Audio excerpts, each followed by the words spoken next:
Let me tell you, buddy, there's a faster gun coming over yonder when tomorrow comes. Let me tell you, buddy, and it won't be long till you find yourself singing a cowboy song. Yippee-ki-yay, when the roundup ends. Yippee-ki-yay, and the campfire dams. Yippee-ki-yay, he shouts and he sings when a cowboy trades his spurs for wings. When the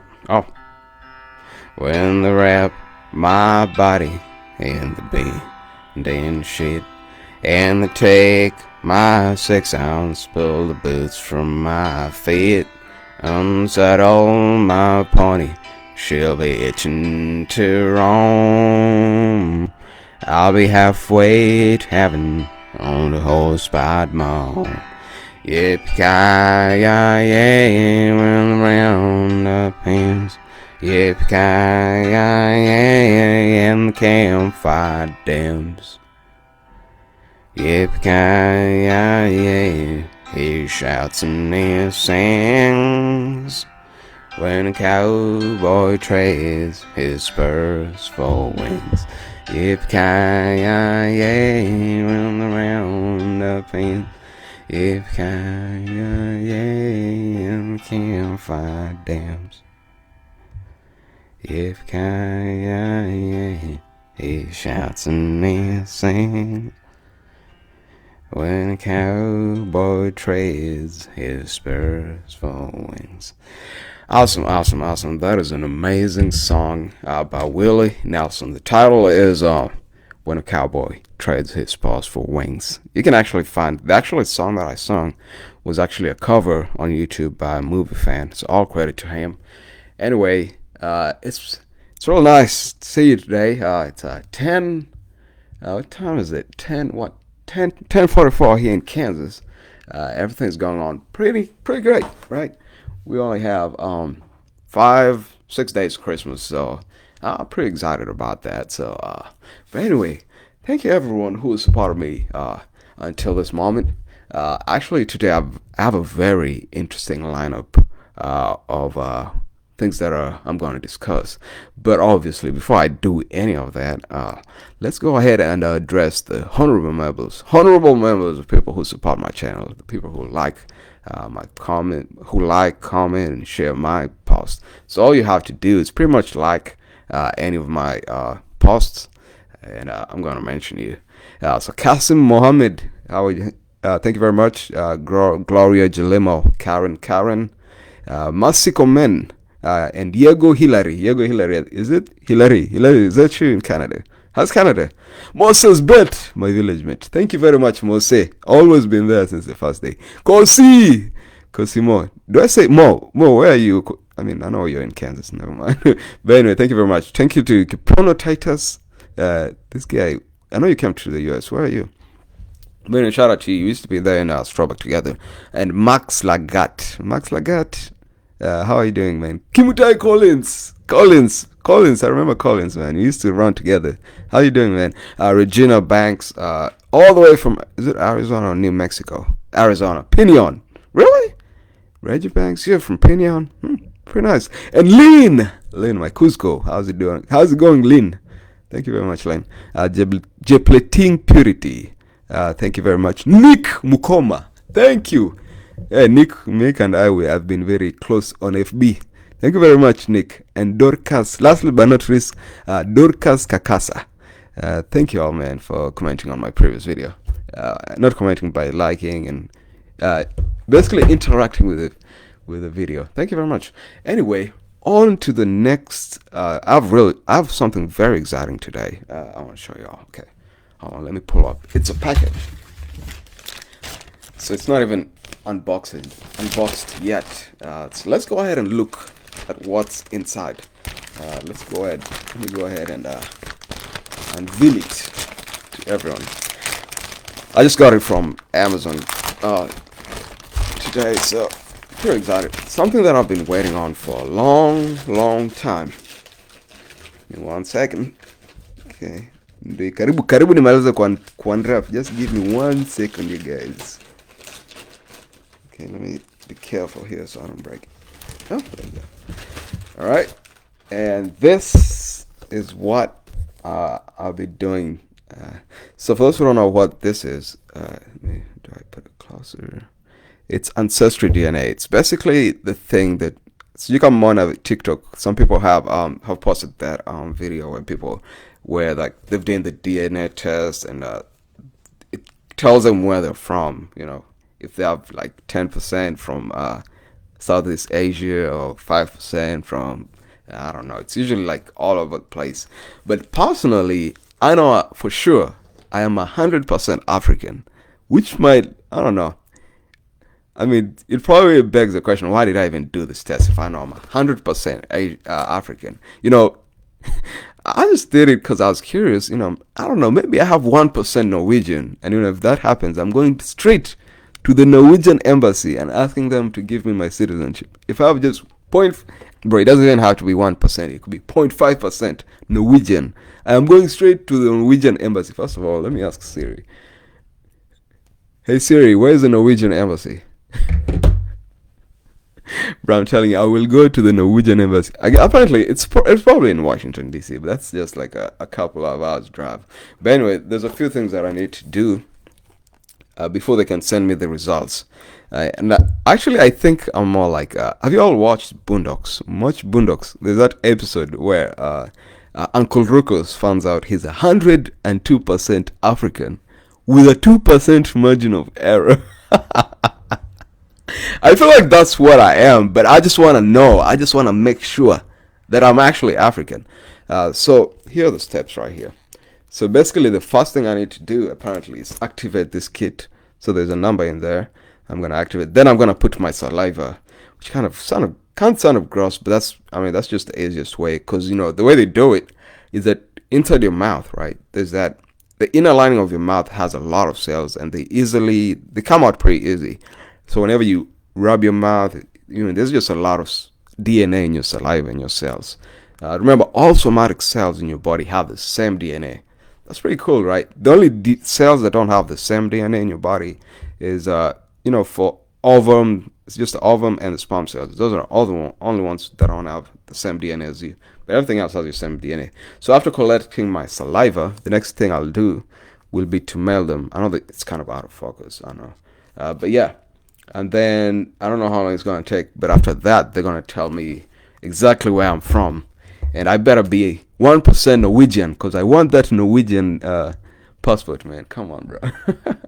But anyway, so yeah, that's the package that I've been waiting on. The ancestry DNA. I also had an option of going with 23andMe, but I just decided to, because this one was on sale on Amazon, so I was like, I might as well do it. So anyway, on to the next video. There's been a very interesting video trending very lately about Chang'e. I'll go ahead and play the soundbite. Just give me 1 second, okay? Let me copy this on my computer, then paste it here. So I can soundbite to you guys. Okay, open on Facebook. What? So basically, this has been my favorite. This was my favorite video from yesterday, and basically what it is, tell me, a couple of village people have apprehended some Chang'e, and they're pouring it on the ground and apparently and lighting it, and the Chang'e lights up. For those who don't know Chang'e is an illicit brew. It's an African brew. It's basically alcohol that is homemade, and when these guys pour the alcohol that is more homemade, and they pour and they put like a matchstick, the thing lights up.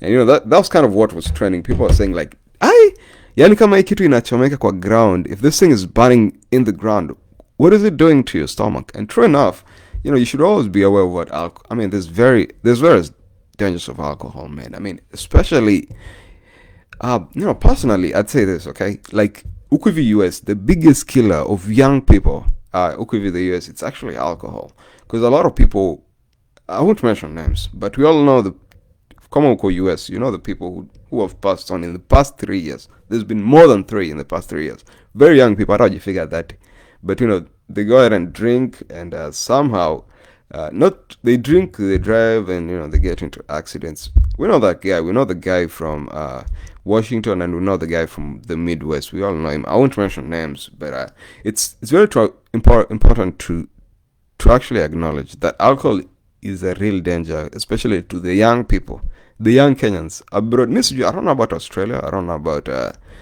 Canada, I don't know about those areas, but I know for a fact, Tukuivi US, the biggest killer from Nini for young people, it's alcohol. That I'm 100% sure. I don't have the hard data because there's no one taking that specific data for Africans, which they should.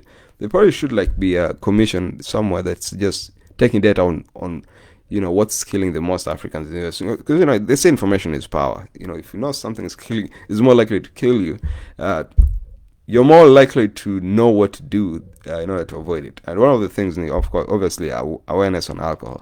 So anyway, other than DOI, kuna vitu pombe inaweza kuharibia bana, and that's we all know pombe, especially the kind of alcohol that's made at home. It's usually high in what we call methanol. Now, methanol combined with ethanol is what usually leads to permanent vision loss.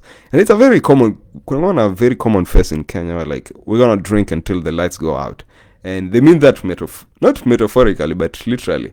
I mean, there's been a lot of cases where like people have drunk so much alcohol that, and it's usually poisonous alcohol, alcohol that was not like fermented enough, such that there's too much methanol. And there's been cases where like many people, a group of people, more like 10 people, lost their vision all at the same time, same night, while drinking at the same liquor spot. So we know the dangers of alcohol, man. let's be careful. Of course, pia kuna liver cirrhosis, kuna fatty liver disease. There's just so many things. And speaking of alcohol, speaking of illicit alcohol, I mean, people call it illicit, but we as people who grew up in the village, tunapenda kuita, we prefer to call it traditional brew, yeah. When I was growing up in the village. Anyway, let me explain to you how this thing is made, right? We usually made it with corn. Corn. Nikisema corn, I know I confuse a lot, but it's basically maize. We use maize flour. The principle of any alcohol, of making any alcohol, is converting carbohydrates to ethanol, right? Ethanol is the thing that makes you drunk. And you can do this through various ways, right? You can ferment fruit sugars like grapes and whatever, and pineapples. People used to do that. People used to ferment pineapples to make alcohol in high school. That was crazy. I won't talk on that today. But the other way, you can also ferment carbohydrates in grains, which is how we did. So in the village, we used to grind corn, get the flour, and ferment it over a long period of time. I don't remember the exact. It's actually illegal. I probably shouldn't be talking about it. But anyway, I don't know. But anyway, within that transitional period between fermenting that corn flour, kulikuwa na kitu inaitwa mkarango. There's something called mkarango, and we used to eat it a lot. I don't know if children today eat it anymore, because mkarango was the intermediate product between the actual alcohol and the raw corn flour. So it used to be a little fermented. It used to taste a little bit sour. So you used to add a little sugar, and sugar was expensive back then. But you could actually eat it just like that with tea, which was a popular combination. But it was interesting. I mean, sadly, a lot of people that I knew back in my village, they started getting drunk too early because of this rampant exposure of alcohol when you're in the village. I mean, it's crazy. But those were different times, and different areas. So I don't know. But anyway, moving on to a very interesting article I came across. Apparently, there's a guy right in pre-World War II. Pre-World War II was about World War II started in 1939, right? So before 1939, there was a guy in Spain. His name was Joan Pujol Garcia. Or Garcia. Do they say Garcia or Garcia? I don't know. But anyway, this guy he was a very interesting fellow. He had a very interesting life. Okay, uh, namely, this guy was a failure before World War II. This guy was a rampant failure. I mean, he was just taking L's all over the place, and most notably, he tried being a student, but bro, this guy was getting F's, E's, and D's everywhere. So like, when that didn't work out, he decided to become a soldier. Becoming a soldier was also not easy for him. Apparently, okay, maybe he was too weak. He couldn't. They weren't too specific on the story, but maybe he couldn't fire a rifle well, or maybe he couldn't carry. He wasn't. He felt physical, or something like that. So that also, he also failed to be a soldier, which was very. I mean, if you fail being a soldier in World War II, that means you're just so weak, because they were sending anyone and everyone back then, other than people who were like too young or like too disabled. So anyway, this guy failed at being a soldier. He tried business, but obviously failed at it. Then he tried cinema. I don't know how cinema was before 1939, because obviously back then there was no cameras. Nobody could go live like this, right? I don't know what, but he tried being a cinema magnate, but he failed too. And to top it all, his marriage uh, was also failing terribly. I mean, this guy, bro, this guy was facing a lot of challenges. But anyway, when the war broke out, finally, when the war broke out, when the hey, Vita ilianza, World War II ilianza, when World War II started, he approached the British. You know, this guy was Spanish, right? But he approached the British and he was like, "Yo, let me work for you guys, bro. You guys pay me, and you work for me." But they kept turning him away. So he went to the other side. He went to the Nazis, the Hitler side, and they actually accepted him, and they even gave him a code name, Arabelle. And so once he actually started working with the Nazis as a spy, they actually started paying him. But this guy, he had taken so many L's that he decided to capitalize on this opportunity. So now the Nazis were paying him. He decided to go back to the British, to the Allies, and he seeked a job with them.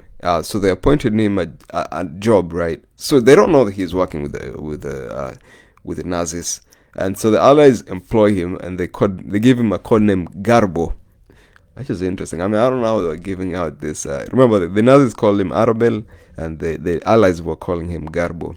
And apparently, this guy wasn't for Nazis. He was apparently a good guy. He might have been a doc. He might have been like a scam artist, but he didn't like Nazis. So he always made sure that the Nazis always got the information. Oh, I think Alexa. I don't know what Alexa was listening to. But anyway, he made sure that Oh man. He made sure that the Nazis were. Oh fuck. Can you say that again? I don't know. Okay, he made sure that the Nazis were always getting the news just enough, just late, no, just late enough that they couldn't do anything. So I thought that thing was interesting. I mean, at some point, this guy was such a scam artist, and he throughout the war that he actually became he was awarded a war medal by not only Hitler but also by the King of England. And for you to be appointed by Hitler, the Iron Cross, that's the medal he got, the Iron Cross. For you to get the Iron Cross by the Nazis, you actually had to have been personally, it had to be personally recommended by Hitler. So Hitler knew of this guy. But this guy all this time was like a double engine man. I found that to be pretty cool, right? And he also apparently also got the MBE, which was the member of the Order of British Empire, from King George the Sixth, which was, I mean, this guy was really, really a really cool, not a cool scam artist, but yeah, alikuwa way ahead of his time. And after the war, obviously, this guy was very scared. He was afraid the Nazis were gonna come for him. So what he did, he traveled to Angola. Angola is in Africa, for those who don't know. And when he was in Angola, he faked his own death with malaria. And then after that, he moved to Venezuela. And he actually set up a bookstore and a gift shop up until his death in 1988. So the guy is dead now, man, but the guy was a legend. After failing with everything, on everything, he went ahead and won two war medals from opposing sides. He played both sides, bro, and still got a war medal on both sides. So I found that to be a very interesting a story. But anyway, I think that concludes my video today.